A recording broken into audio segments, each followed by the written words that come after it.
Hello साथियों, मेरा नाम है प्रखर अग्रवाल। आपका प्रखर अग्रवाल कॉमर्स क्लासेस में बहुत बहुत स्वागत है। आज हम उन नए बच्चों के लिए जो 10th पास करके अपने कॉमर्स के लिए फर्स्ट लेक्चर अटेंड करने जा रहे हैं अकाउंटिंग का विद इंट्रोडक्शन पार्ट 1। इसमें हम अकाउंटिंग के बारे में जानेंगे, अकाउंटेंसी के बारे में जानेंगे और कुछ बहुत सारे इंटरेस्टिंग टॉपिक्स को कवर करेंगे। अकाउंट्स की खासियत जानेंगे। ये एक बहुत ईजी सब्जेक्ट है, मज़ा आता है पढ़ने में। Practical based plus theory based, जो प्रैक्टिकल करना है वही थ्योरी। बहुत आसान स्कोरिंग सब्जेक्ट। यहाँ पे जितने भी टॉपर्स मौजूद हैं वो सब अकाउंट्स की वजह से मौजूद है। अकाउंट्स एक बहुत ही अच्छा सब्जेक्ट है। तो चलिए शुरू करते हैं। Introduction to accounting. भैया यहाँ पे बात आई अकाउंटिंग वर्ड क्या है। हमने कॉमर्स ले तो लिया, अकाउंट से हम क्या समझ रहे, हमें क्या चाहिए कि हम अकाउंट्स को समझ सकें। तो भैया अकाउंट्स की डेफिनेशन, अकाउंटिंग की डेफिनेशन हमारे पास कुछ इस तरह से आती है। Art of identifying. यहाँ पे फर्स्ट वर्ड जो आया वो था आर्ट ऑफ आइडेंटिफाइंग। यहाँ पे हमने इसे आर्ट क्यों बोला?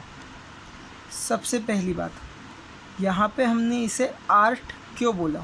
हम यहाँ पे चाहते तो इसे साइंस भी बोल सकते थे, लेकिन नहीं, हमने साइंस नहीं बोला, हमने इसे आर्ट बोला। मतलब ये लोगों के दिमाग के ऊपर, उनकी क्रिएटिविटी के ऊपर डिपेंड करता है कि वो कैसे किसी अकाउंट को रिप्रेजेंट करते हैं। फॉर एग्ज़ाम्पल, हम ये बताएं कि हमारी एक फर्म है जो पिछले 3 साल से लॉसेस में चल रही है। गलत इंटरप्रिटेशन। वही एक अकाउंटेंट है, वो इसे ऐसे रिप्रेजेंट करता है कि हमारी फर्म को स्टार्ट हुए 3 साल हो गए और आज भी हम लॉस होने के बाद भी बिजनेस करने की ताकत रखते हैं। Which one is better? The way of representing. दोनों सही है, दोनों लॉस बता रहे हैं। हमें लॉस है ये फैक्ट नहीं छुपाना, लेकिन उसे प्रेजेंट करने का तरीका। Art of identifying measuring.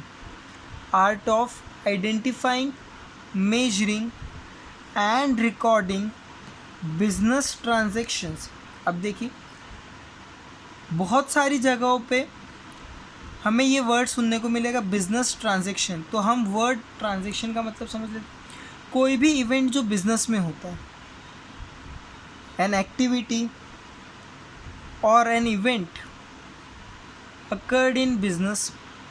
मतलब कोई भी एक ऐसा इवेंट जो हमारे बिजनेस में हुआ है। फॉर एग्ज़ाम्पल, हमने गुड्स बेचे, इट इज़ एन इवेंट। हमने गुड्स परचेज करे, इट इज़ एन इवेंट। हमने पैसा बैंक में डिपॉजिट करा, डिपॉजिटेड इन बैंक, मतलब ये इवेंट हुआ, एक ट्रांजैक्शन अकर हुई। तो चलिए, art of identifying measuring recording the business transactions and communicating thereof the required information to the interested users। अब यहाँ पे कम्युनिकेटिंग करना क्यों ज़रूरी? ताकि फ्यूचर के डिसीजंस को ले सकें। कम्युनिकेटिंग मतलब एक दूसरे को कम्युनिकेट करना, डिफरेंट लेवल्स पे कम्युनिकेट करना टू इट्स इंटरेस्टेड यूज़र्स। अब जैसे हम बात करें, many of you are using Jio, है ना? तो अब क्या जियो वाले अगर जियो ने अपना अकाउंटिंग स्टेटमेंट्स पब्लिश करा पब्लिक के लिए, तो क्या आप इंटरेस्टेड हो? नहीं, आप इंटरेस्टेड नहीं हो। आपको सिर्फ उसके इंटरनेट से मतलब है। वो लॉस में जा रही, प्रॉफिट में जा रही, हमें कोई मतलब नहीं। वो हमें सस्ता इंटरनेट दे रहा है, बात खत्म।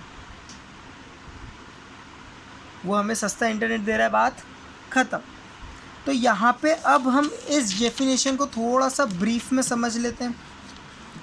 तो यहाँ पे आ जाते हैं definition of accounting, brief explanation पे। तो यहाँ पे पहला वर्ड था आइडेंटिफाइंग। तो आर्ट ऑफ आइडेंटिफाइंग। तो आइडेंटिफाइंग का मतलब क्या हुआ? आइडेंटिफाइंग का मतलब हुआ यहाँ पे कि हमें ये आइडेंटिफाई करना है कि ये इवेंट एक्चुअल में है या नहीं, बिज़नेस के लिए ये इवेंट है या नहीं। इसका मतलब यहाँ पे हम समझें तो अगर एक कस्टमर हमारे पास आता है और वो पूछता है कि आपके पास ये गुड एक्स है, इसका रेट क्या है, वो परचेज़ नहीं कर रहा है, हम उसे सेल नहीं कर रहे, हम उसे अमाउंट नहीं दे रहे, नहीं, उसने सिर्फ अमाउंट के लिए पूछा है कि how much is it's price, उसका प्राइस क्या है। तो इससे क्या समझे कि इसको रिकॉर्ड करना है क्या, नहीं, आइडेंटिफाई करना पड़ेगा कि ये इवेंट है या नहीं। फिर आते हैं मेजरिंग। अब हमने बोल दिया कि यार हम एक आदमी आया आम की पेटियाँ लेके, उसने आम दी और उसने हमसे हमारा गुड्स ले ली, ये तो बार्टर सिस्टम हो गया ना। अब हम क्या इसको अकाउंटिंग में ऐसे रिकॉर्ड करेंगे, गुड सोल्ड फॉर मैंगोज, नहीं ना, ये मॉनेटरी वैल्यूज़ में होना चाहिए। कोई भी इवेंट, कोई भी ट्रांजैक्शन, वो हमेशा हमेशा मॉनेटरी वैल्यू, मनी वैल्यू में मौजूद होना चाहिए। फिर आता है रिकॉर्डिंग। अब रिकॉर्डिंग का मतलब यहाँ पे हमने आइडेंटिफाई तो कर लिया कि ये इवेंट है, इसे मेज़र कर लिया कि ये 10,000 का इवेंट है या 1 लाख का इवेंट है या 1,000 का इवेंट है। फिर हम किस पे आते हैं, इसको रिकॉर्ड कैसे करें। अब हमें ये देखना है क्या ये हमारी इनकम है, क्या ये हमारा खर्चा है, उस हिसाब से रिकॉर्ड करें। फ्यूचर में अभी हम इसी के आगे पढ़ेंगे तब हमें पता चलेगा ये सब चीज़ों के बारे में, लेकिन अगर हम आज इसे यहाँ पे समझें तो हमें वो आइडेंटिफिकेशन आना चाहिए जहाँ पे हम उसे रिकॉर्ड कर सके। हमें रिकॉर्डिंग की प्रोसेस को आना चाहिए, हमें उन लॉस को जानना आना चाहिए कि हमें किस लॉ के अकॉर्डिंग इस ट्रांजैक्शन को रिकॉर्ड करना है। Business transaction, only those transaction related to business operations and have money value. यहाँ पे बिजनेस ट्रांजैक्शन का मतलब क्या हुआ, ऐसी कोई भी ट्रांजैक्शन जिसकी मनी वैल्यू और वो बिजनेस ऑपरेशन से रिलेटेड हो। यहाँ पे बिजनेस ऑपरेशन, अब जैसे हम बात करें एक, हाँ ठीक है, हम ये सब एग्जाम्पल बहुत अच्छे से समझेंगे। जियो का जो मेन प्रोडक्ट है, जो जियो की मेन सर्विसेज है वो क्या है, इंटरनेट प्रोवाइड करना। क्या सर्विसेज है, इंटरनेट प्रोवाइड करना। तो उसका ऑपरेशंस क्या है, उसकी ऑपरेटिंग एक्टिविटीज़ क्या है, इंटरनेट प्रोवाइड करना, कम्युनिकेशन फैसिलिटीज़ को प्रोवाइड करना, लाइक कॉलिंग, इंटरनेट फैसिलिटीज़ हो गई, उसके बाद ब्रॉडबैंड फैसिलिटीज़ हो गई, टेलीविजन्स प्रोवाइड कर रहा है वो, DTH सर्विसेज को प्रोवाइड कर रहा है। इसके बाद अब उसने साइड में क्या करा, इंटरनेट ले आओ तो हम आपको जियो का इंश्योरेंस भी दे देंगे, ये साइड बिजनेस हो गया। तो इसे कहाँ रिकॉर्ड करेंगे, उस पर्टिकुलर बिजनेस में। लेकिन जो इंटरनेट से इनकम है या जो इंटरनेट पे खर्चा है वो कहाँ रिकॉर्ड होगा, हमारी जियो इंटरनेट की जियो कम्युनिकेशंस की बुक्स ऑफ अकाउंट्स में रिकॉर्ड होगा। ठीक है, फिर आगे चलते हैं, कम्युनिकेशन ऑफ इंफॉर्मेशन। अब हमने रिकॉर्ड कर लिया, हमने पहले आइडेंटिफाई कर लिया, फिर मेजर कर लिया, फिर उसे रिकॉर्ड कर लिया, बिजनेस ट्रांजैक्शन समझ ली, फिर कम्युनिकेशन ऑफ इंफॉर्मेशन। अब क्यों कम्युनिकेट करना ज़रूरी है इन इंफॉर्मेशंस को, ताकि हम हमारे फ्यूचर के डिसीजंस को रिलेट कर सके विथ प्रेजेंट एंड पास्ट। और जो हमने पास्ट में गलतियाँ करी है या जो प्रेजेंट में हम गलतियाँ करके आए हैं, हम उन्हें वापस से दोबारा ना दोहराए। अगर लॉस हुआ होगा तो पता चलेगा कि लॉस किस कारण से हुआ है, तो हम फ्यूचर में उस लॉस को होने से फिर से रोक सकते हैं। इसीलिए कम्युनिकेट करना ज़रूरी। मैनेजमेंट में बहुत इंटेलिजेंट लोग होते हैं, अलग अलग लेवल पे बहुत ज़्यादा हाईली स्किल्ड लोग होते हैं। वो अपने दिमाग, सिर्फ उनका काम ही होता है सोचो, आप दिन भर सोचो, हम आपको इन्फॉर्मेशन प्रोवाइड कर रहे हैं। वो फिर उसमें से सारे प्रॉब्लम्स को, सारे सॉल्यूशंस को, सारे गुड आइडियाज़ को बाहर निकालते हैं और एक फर्म की ग्रोथ में मदद करते हैं। तो अकाउंटिंग एक फर्म की ग्रोथ में बहुत ज़्यादा इम्पोर्टेंट रोल प्ले करता है। फिर आता है इंटरेस्टेड यूज़र्स। अब भैया इन्फॉर्मेशन देनी किसे, इंटरेस्टेड यूज़र्स, तो मैनेजमेंट हो गया, उन्होंने जिन लोगों को हायर करा, भैया वो इंटरेस्टेड क्यों है, क्योंकि कंपनी उसे सैलरी दे रही है, वो इसीलिए इंटरेस्टेड है। इंटरेस्टेड यूज़र्स अब एक सोसाइटी भी हो सकती है, a group of people can also be a interested users. तो यहाँ पे इंटरेस्टेड यूज़र्स में मैंने बोला कि अगर हम मैगी की बात करें, मैगी कंपनी की, नेस्ले कंपनी की बात करें, तो उसका एक प्रोडक्ट है मैगी 2 मिनट इंस्टेंट नूडल्स। तो अब बताइए इसका इंटरेस्टेड यूज़र्स क्या इसके कंज्यूमर्स नहीं हो सकते जो इन्हें कंज्यूम करते? Age group of above 8 and below 25, जो 8 साल से 25 साल के लोग हैं वो इस प्रोडक्ट के लिए ज़्यादा वो होते कंज्यूमर्स होते, नंबर ऑफ़ कंज्यूमर्स ज़्यादा। अगर इनकी कोई रिपोर्ट आती है तो वो चेक करेंगे। याद है केस आया था लेड का कि इनके इस प्रोडक्ट में लेड की मात्रा बहुत ज़्यादा है। तो ये कैसे पता चला? हम इंटरेस्टेड यूज़र्स थे, हम जानना चाहते थे कि हम जो खा रहे हैं उसमें क्या मिक्स किया है इन्होंने। फिर से हम आते हैं हमारे स्टार्टिंग पे डेफिनेशन पे। तो आर्ट ऑफ आइडेंटिफाइंग, इसमें 5 चीज़ें होती है। आर्ट ऑफ आइडेंटिफाइंग, देखिए, art of identifying, measuring, recording the business transactions and communicating information to its users या टू इट्स इंटरेस्टेड यूज़र्स। 5-7 चीज़ें, डेफिनेशन के 7 इम्पॉर्टेंट पॉइंट। फिर आते हैं हम रोल ऑफ अकाउंटिंग। तो अकाउंटिंग का रोल क्या होता है? तो अकाउंटिंग की प्रोसेस कंप्लीट हुई, identifying, measuring, recording, business transaction, communication. ये प्रोसेस कम्युनिकेट की जाती है, ये प्रोसेस कम्युनिकेट की जाती है किसे? डिसीजन मेकर्स को।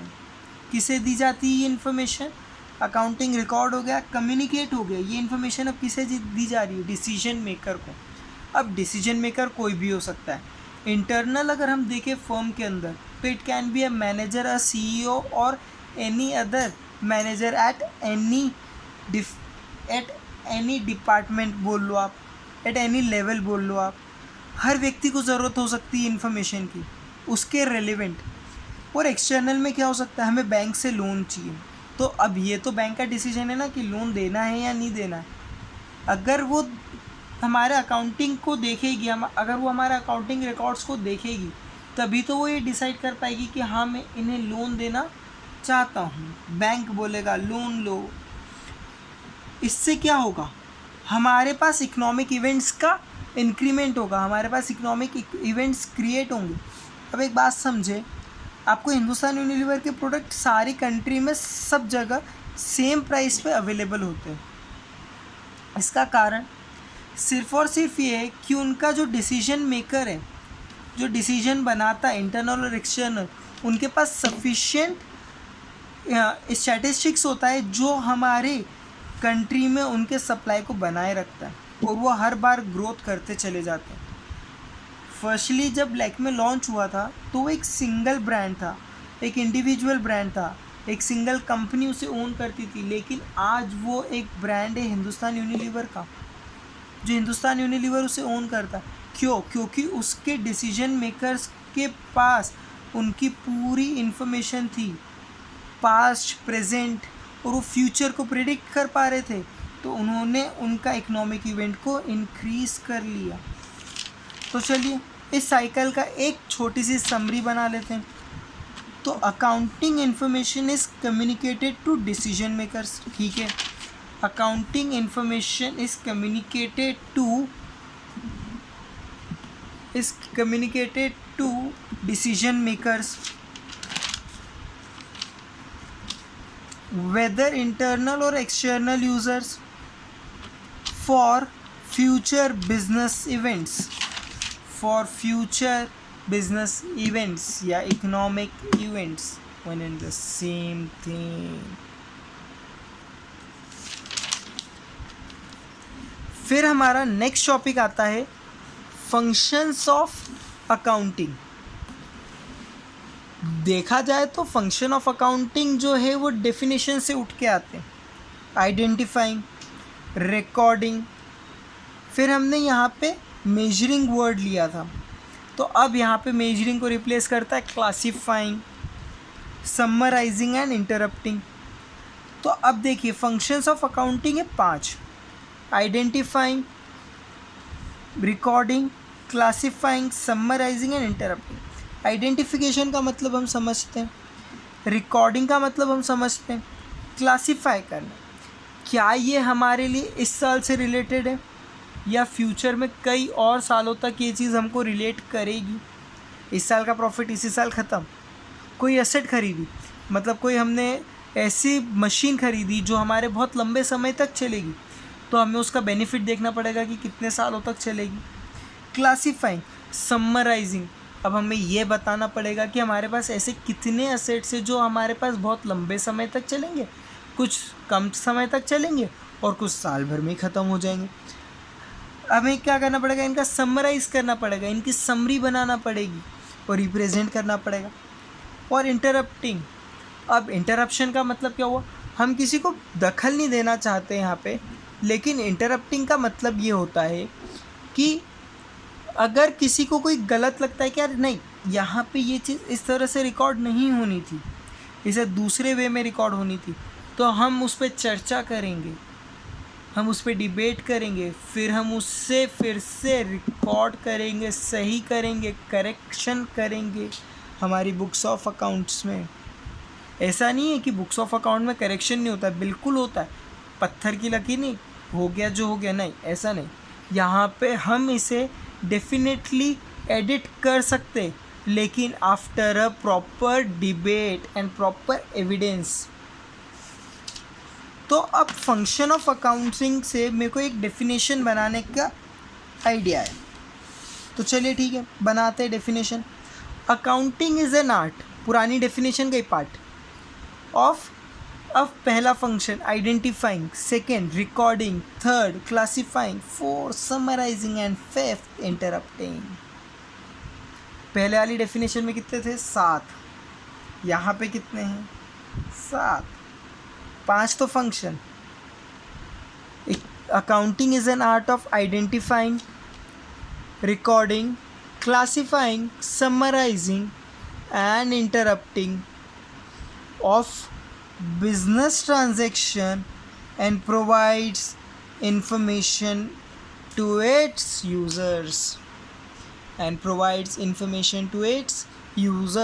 अकाउंटिंग की डेफिनेशन में नॉर्मली हमें 10 से ज़्यादा 7 से ज़्यादा पार्ट देखने को नहीं मिलेगा, ठीक है। फिर आता है हमारा ब्रांच ऑफ अकाउंटिंग।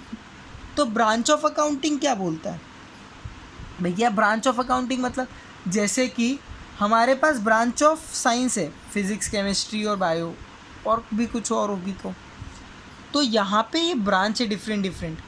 तो हमें यहाँ पे क्या करना है, हमें यहाँ पे डिफरेंट ब्रांच ऑफ अकाउंटिंग को पढ़ना। तो नॉर्मली ये 5 तरह की होती है, लेकिन हमारे पढ़ाई के पर्पज़ से, हमारी स्टडी के पर्पज़ से, 11th क्लास के पर्पज़ से ये सिर्फ 3 तरह की, तो हम पाँचों की पाँचों जानेंगे। चलिए ठीक है, पहला आता है फाइनेंशियल अकाउंटिंग। मतलब यहाँ पे इनकम एंड एक्सपेंडिचर का पता लगाया जाता है, यहाँ पे असेट्स एंड लाइबिलिटीज़ का पता लगाया जाता है। अब आप देखोगे तो यहाँ पे आपको 4 नए वर्ड सुनने को मिले, income, expenditure, assets and liability, आएंगे इस पे भी।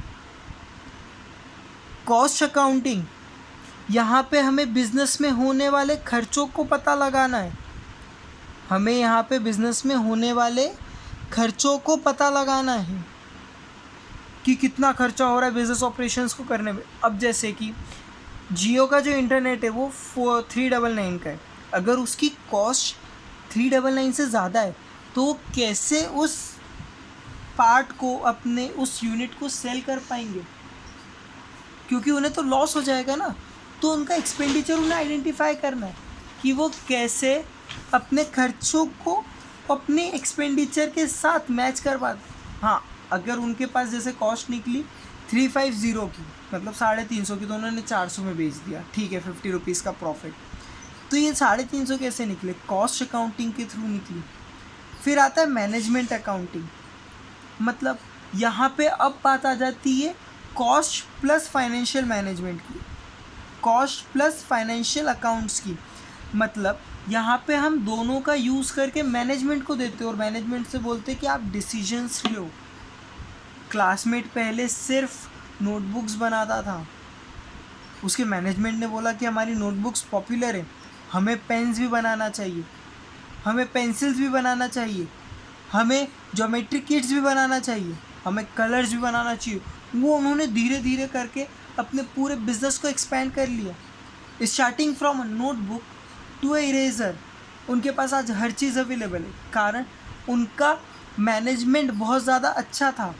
उन्होंने अपने मैनेजमेंट अकाउंट को उनकी फाइनेंशियल अकाउंटिंग, कॉस्ट अकाउंटिंग की पूरी जानकारी दी थी। फ्यूचर ग्रोथ हुई। ये थे हमारे 3 पार्ट जो हमें बुक में दे रखे।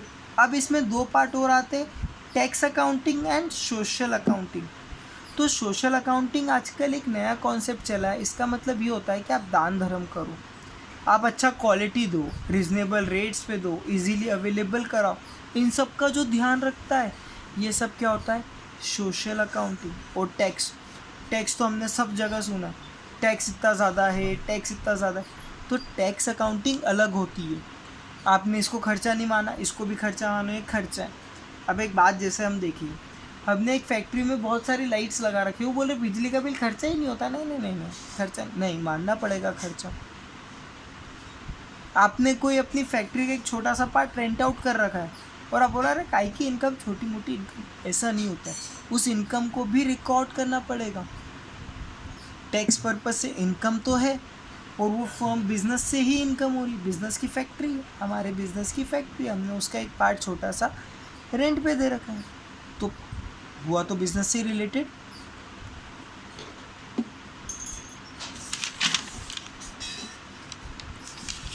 फिर हम आते हैं कैरेक्टरिस्टिक ऑफ अकाउंटिंग। तो कैरेक्टरिस्टिक ऑफ अकाउंटिंग, यहाँ पे नॉर्मली सिर्फ 4 कैरेक्टरिस्टिक ऑफ अकाउंटिंग मौजूद होती है। अकाउंटिंग की सिर्फ 4 कैरेक्टरिस्टिक, अब बहुत सारी होती है लेकिन ये जो 4 है उन सबको कवर कर लेती है। तो पहला होता है रिलायबिलिटी, मतलब वो रिलायबल होना चाहिए, हम उस पर विश्वास कर सकें, हम उस पर भरोसा जता सकें। हाँ, इसने इन्फॉर्मेशन दी मतलब सही है, इसने इन्फॉर्मेशन दी मतलब बिल्कुल सही है, इसने चेक करके दी होगी, डन। उसको हम वेरीफाई कर सके, वो फेथफुल हो, उसमें किसी ने कोई छेड़खानी नहीं करी हो, उसमें कोई एरर ना हो, मतलब उसमें कोई गलती ना हो, रिलायबल होना चाहिए। तो हम रिलायबल कब करेंगे? जब उसमें कोई गलती नहीं होगी, जब उसमें कोई छेड़खानी नहीं होगी, हम उस पर फेथफुल है कि हाँ इस बंदे ने दिया है, इस ऑर्गेनाइजेशन ने दिया है तो सही दिया है, हम उसे चेक कर पा रहे हैं। फिर अगला आता है हमारा रेलेवेंस। तो रेलेवेंस मतलब हमें टाइम पे इंफॉर्मेशन मिल रही है और जो चाहिए वही मिल रही है। हम इससे क्या कर सकते हैं? रेलेवेंस, हम हमारे पास्ट को आइडेंटिफाई कर सके, प्रेजेंट को चेक कर सके और फ्यूचर को डिसाइड कर सके।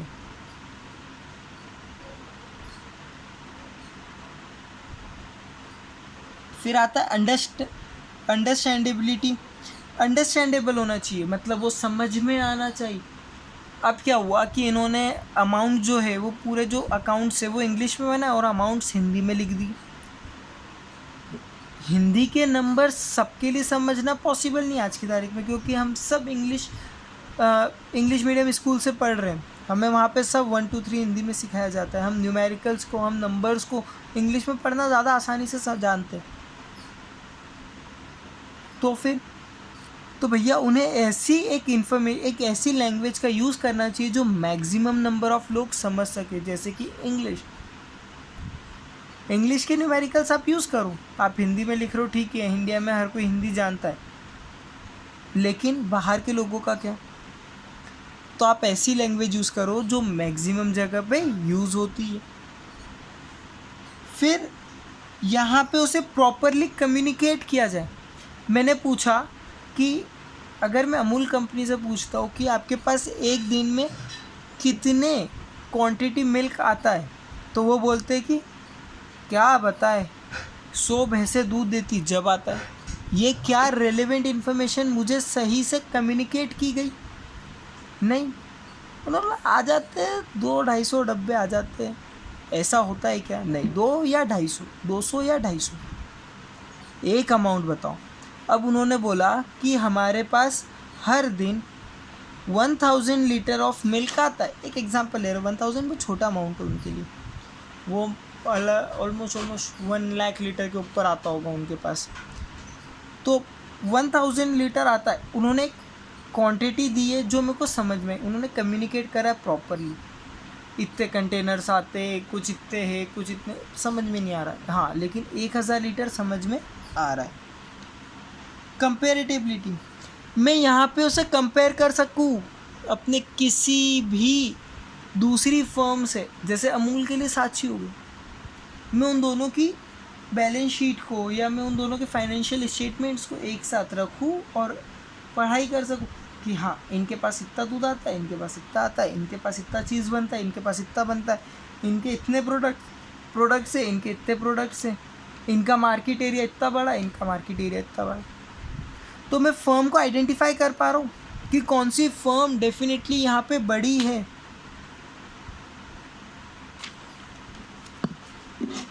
फिर आता है ऑब्जेक्टिव ऑफ अकाउंटिंग। अकाउंटिंग का ऑब्जेक्टिव क्या होता है भैया? सबसे पहला, maintenance of record of business transaction. Business में हुई हर ट्रांजैक्शन का रिकॉर्ड मेंटेन करना, मतलब maintenance of records of business transaction. अगर हम उसे मेंटेन करेंगे तभी तो हम उसे फ्यूचर के लिए रेफरेंस में ले सकेंगे, पास्ट की गलतियों को आइडेंटिफाई कर सकेंगे और फ्यूचर में उसे दोहराने से बच सकेंगे। Calculation of profit and losses. Business क्यों कर रहे भैया? प्रॉफिट और लॉस के लिए। प्रॉफिट हुआ तो बिजनेस करेंगे, लॉस हुआ तो कंटिन्यूसली, अगर लॉस हुआ तो बंद कर देंगे। प्रॉफिट पता चलेगा तो पता चलेगा हमारी जो कैपिटल हमने इन्वेस्ट करी है वो पॉजिटिव में जा रही है या नेगेटिव में जा रही है। Study of financial position. अब आज हम बात करें तो अमूल इंडिया की सबसे बड़ी ब्रांड है मिल्क प्रोडक्ट्स में, और सांची आती होगी कि 5वें 6ठे नंबर पर। अमूल हर कोई जानता है, सांची हर कोई नहीं जानता है। बिजनेस की फाइनेंशियल पोजीशन, अमूल के पास इतने सारे असेट्स है, अमूल की फैक्ट्री इतनी बड़ी है, उनके पास इतना कैश एनी टाइम अवेलेबल होता है। फाइनेंशियल पोजीशन, सांची उनके पास इतनी बड़ी फैक्ट्री, उनके पास कैश की प्रॉब्लम होती है, उनके पास बैंक का लोन है। ये सब क्या है? फाइनेंशियल पोजीशन है। ये नंबर 1 है, ये नंबर 2 है, ये नंबर 3 है। ये फाइनेंशियल स्टेटमेंट से पता लगाया जाता है। अकाउंटिंग का काम ही यही है, उसका मकसद ही यही है, providing accounting information to its user. अब मैंने अगर अमूल के शेयर्स खरीदे तो मैं चाहता हूँ कि उनकी रिपोर्ट मेरे तक आए कि मैं उनके शेयर्स या कम करूँ या ज़्यादा करूँ। अगर रिपोर्ट नेगेटिव में जाएगी तो मैं उनके शेयर्स की क्वांटिटी कम कर दूंगा या पूरे बेच दूंगा, और अगर उनकी रिपोर्ट पॉजिटिव आएगी, मेरे को फ्यूचर दिख रहा होगा, तो मैं क्या करूँगा? उनके शेयर्स में और ज़्यादा इन्वेस्ट करूँगा, फ्रीक्वेंटली इन्वेस्टिंग चालू रखूँगा उनके शेयर्स में। वो मेरे पसंदीदा मैं उनका इन्वेस्टर हूँ, वो मेरे लिए एक पसंदीदा फर्म बन जाएंगे, एक इन्वेस्टमेंट अपॉर्चुनिटी बन जाएंगी, वो मेरे लिए इन्वेस्टमेंट, मेरे लिए फेवरेट इन्वेस्टमेंट ऑप्शन बन जाएंगे वो। फिर आता है, देखो यहाँ पे हम बेसिक्स की बात करें ना तो 4 या 5 पॉइंट से ज़्यादा कहीं पे भी मायने नहीं, इम्पोर्टेंस नहीं रखते, मायने नहीं रखते, क्योंकि हमारे पास 6 नंबर से ज़्यादा क्वेश्चन बड़ा आएगा ही नहीं, चाहे MP बोर्ड हो चाहे CBSE बोर्ड हो। इससे बड़ा कोई टॉप क्वेश्चन आने ही नहीं वाला थ्योरी में, ठीक है। रोल ऑफ अकाउंटिंग, तो रोल ऑफ अकाउंटिंग क्या है? पहला, ये बिजनेस की भाषा है। चल भैया, बिजनेस से बिजनेस बात, मैं हर साल इतना प्रॉफिट करता हूँ, दूसरा बिजनेस बोल रहा है मैं हर साल इतना प्रॉफिट करता हूँ। अच्छा, हमारा टर्नओवर इतना है, हमारा टर्नओवर इतना है, हमारे पास इतनी एसेट्स है, हमारे पास इतनी लैंड है, हमारे पास इतनी बिल्डिंग है, हमारे पास इतने सारे एम्प्लॉयज़ है। ये सब क्या है? बिजनेस की लैंग्वेज हो गई। अकाउंटिंग क्या हो गई? बिजनेस की लैंग्वेज हो गई। हिस्टोरिकल रिकॉर्ड, अगर आज हमें चेक करना है टाटा कंपनी का कि भैया टाटा कंपनी ने 2010 में कितना प्रॉफिट कमाया था, अवेलेबल है हिस्टोरिकल रिकॉर्ड्स। उसने उसके इनिशियल ईयर्स में कितना प्रॉफिट कमाया, हमें सब पता लग जाएगा। हिस्टोरिकल रिकॉर्ड्स, अकाउंटिंग का रोल है हिस्टोरिकल रिकॉर्ड्स को प्रिजर्व करना। करंट इकोनॉमिक रियलिटी, यहाँ पे वो हमें हमारी बिजनेस की सही पोजीशन को बताता है। आप घाटे में चल रहे हो, आप फ़ायदे में चल रहे हो, आपको ये मूव लेना चाहिए, आपको ये स्टेप उठाना चाहिए ताकि आप अपने बिज़नेस को आगे और इम्प्रूव कर सको। आप इस गलती को बार बार दोहरा रहे हो, यहाँ पे लॉस हो रहा है, कवर इट। इंफॉर्मेशन सिस्टम, भैया अकाउंटिंग एक ऐसा सिस्टम है, अकाउंटिंग एक ऐसी प्रोसेस है जो सबको समझ में आती है। इतना प्रॉफिट हुआ, इतना टारगेट अचीव करना, इतनी सेल्स करना, इतना परचेज करना, इतना रॉ मटेरियल लगेगा, ठीक है। Information system, services to user, accounting क्या करता है, सर्विसेज प्रोवाइड करता है उसके यूज़र्स को। अब जैसे कि हम बात करें, हमने 2020 में मार्च में अगर गुड एक्स के लिए कुछ हमें रॉ मटेरियल लगता है, इनिशियल प्रोडक्ट लगता है, तो हमने उसे परचेज़ करा फॉर ₹10 करोड़। तो हम देख तो सकते हैं ना कि अब हमें कितनी रिक्वायरमेंट है आफ्टर लॉकडाउन, हमारे प्रोडक्ट की यूसेज कितनी है, लॉकडाउन के दौरान हमारे प्रोडक्ट की डिमांड कितनी आएगी, तो हम उस हिसाब से परचेज़ करेंगे। हमें लगा कि हमारे प्रोडक्ट की डिमांड जो है वो 80% तक कम हो गई है। तो ये कैसे पता चला, अकाउंट्स के थ्रू पता चला, क्योंकि मार्च के बाद अप्रैल में और जून, अप्रैल में और हम मार्च के बाद अप्रैल और मई में आज हम प्रेजेंट है, तो हमारे पास अप्रैल का और मई का जो रिकॉर्ड है वो प्रेजेंट है, उसके यूज़र्स के पास वो अवेलेबल है, ताकि वो उसे फिर से रिकॉल करके अपने फ्यूचर ऑर्डर्स को प्लेस कर सके या बिज़नेस के लिए वो सही मूव ले सके। तो यहाँ तक अकाउंट्स के लिए सारी चीज़ें पढ़ ली हमने। अब हम इसके पार्ट 2 में, इंट्रोडक्शन ऑफ अकाउंटिंग के पार्ट 2 में कुछ टर्म्स को पढ़ेंगे, ज़्यादा नहीं है, थोड़ी सी टर्म्स है जो हमारे पूरे फ्यूचर में काम आएगी, वो धीरे धीरे याद भी हो जाएगी, ठीक है। Thank you so much for watching this video. Please like, share and comment. अगर कुछ प्रॉब्लम्स हो तो आप कमेंट में आके मुझसे आस्क कर सकते हो, no problem. Thank you so much.